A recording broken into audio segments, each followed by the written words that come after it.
इस लेक्चर में हम लोग देखने वाले हैं equation of a line in a determinant form. Determinant form में किस तरीके से इक्वेशन ऑफ अ लाइन लिखते हैं। मीडियन की इक्वेशन कैसे निकालेंगे। सपोज कीजिए हमको ये ट्राइंगल दे रखा है और हमको ये कोऑर्डिनेट दे रखे हैं, पॉइंट्स दे रखे हैं इसके, है ना, इसके वर्टिसेस के कोऑर्डिनेट्स हमको दे रखे हैं। अच्छा, हम लोग ये जानते हैं मीडियन, लेट से पी एक मीडियन है, वो एक्स कॉमा वाई होगा। अब क्योंकि ये मीडियन है तो ये वाला पॉइंट मिड पॉइंट होगा, ये साइड इसके बराबर होगी, मतलब ये लेंथ बराबर इसके होती है। तो यहाँ पे मैं सेक्शन फॉर्मूला लगा करके इस पॉइंट की वैल्यू निकाल लूंगा, x2 प्लस x3/2 और y2 प्लस y3/2। अब ये लाइन की इक्वेशन मेरे को निकालनी है, तो सबसे पहले बात मैं आपको ये बताना चाहता हूँ। यहाँ पे हमने एरिया ऑफ ट्राइंगल देखा था, डिटरमिनेंट फॉर्म उसकी देखी थी। क्योंकि ये तीनों पॉइंट, ये वाला पॉइंट, ये वाला पॉइंट और ये वाला पॉइंट, तीनों एक ही लाइन में लाई कर रहे हैं, तो इनके डिटरमिनेंट की वैल्यू कितनी होगी, 0 होगी। तो x y1 x1 y1 1 x2 और ये वाला पॉइंट 1, x कोऑर्डिनेट उसका, y कोऑर्डिनेट 1। सेम मैं क्या करा, यहाँ पे 2 से मल्टीप्लाई कर दिया। डिटरमिनेंट में आप किसी भी एक रो से मल्टीप्लाई या एक कॉलम से मल्टीप्लाई कर सकते हैं। तो ये यहाँ पे 2 क्रिएट हो जाएगा, 2 को मैं लिख सकता हूँ 1 + 1। कोई भी दो डिटरमिनेंट को हम अलग अलग कैसे करते हैं, उसके किसी भी एक रो के अराउंड या एक कॉलम के अराउंड उसको अलग अलग किया जा सकता है। तो हमने यहाँ पे क्या काम किया, इस रो के अराउंड उसको अलग अलग करके लिख दिया। ये दोनों सेम रहते हैं, ये दोनों चेंजेस नहीं होते हैं, ये दोनों सेम रहते हैं और एक ही रो के अराउंड खोला जाता है। तो ये हो गई उसकी डिटरमिनेंट फॉर्म मीडियन की।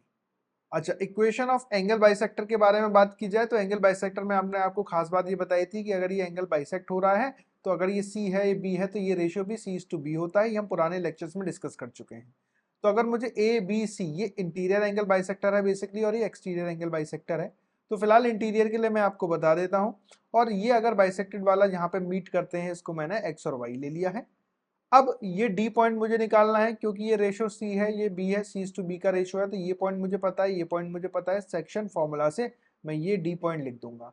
अगेन ये तीनों पॉइंट आपस में क्या होंगे, कोलिनियर होंगे। तो उनकी डिटरमिनेंट की वैल्यू कितनी हो जाएगी, वो हो जाएगी आपके पास 0। फिर आप B + C से आप क्या कीजिए, मल्टीप्लाई कीजिए। आप इसको लिख सकते हैं B + C और अगेन रो नंबर 3 के अराउंड आप उसको खोल दीजिए। ठीक है, अब यहाँ से क्योंकि यहाँ B है तो मैं B क्या करूंगा, यहाँ से कॉमन ले लूंगा। यहाँ से मैंने क्या काम किया है, B को जो है कॉमन ले लिया है, यहाँ से C कॉमन ले लिया है। तो ये इक्वेशन आ जाती है हमारी सिंपल किसकी, एंगल बाइसेक्टर इंटीरियर। एक्सटीरियर के लिए आपको कुछ भी नहीं करना है, यहाँ पे प्लस की जगह क्या कर देना है, बस माइनस कर देना है। तो ये था डिटरमिनेंट फॉर्म में कैसे इक्वेशंस को लिखा जाता है। स्टूडेंट्स, आई होप इस वीडियो ने आपके मैथमेटिक्स के कॉन्सेप्ट्स को इम्प्रूव किया होगा।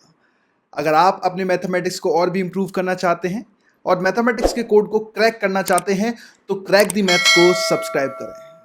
और अगर आप अपने मैथमेटिक्स को एक नेक्स्ट लेवल पे ले जाना चाहते हैं तो हमने आपके लिए डिज़ाइन किए हैं chapter wise courses on our app, जहां पर आपको वीडियो लेक्चर्स मिलेंगे। वीडियो लेक्चर्स के साथ साथ आपको लेक्चर नोट्स भी मिलेंगे।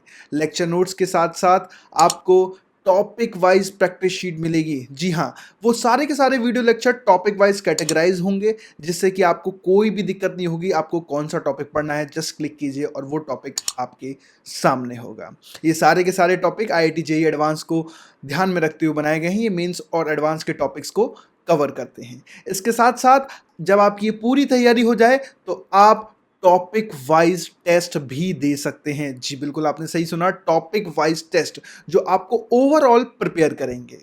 तो देर किस बात की, अभी डाउनलोड कीजिए crack the maths app. Link is in the description box.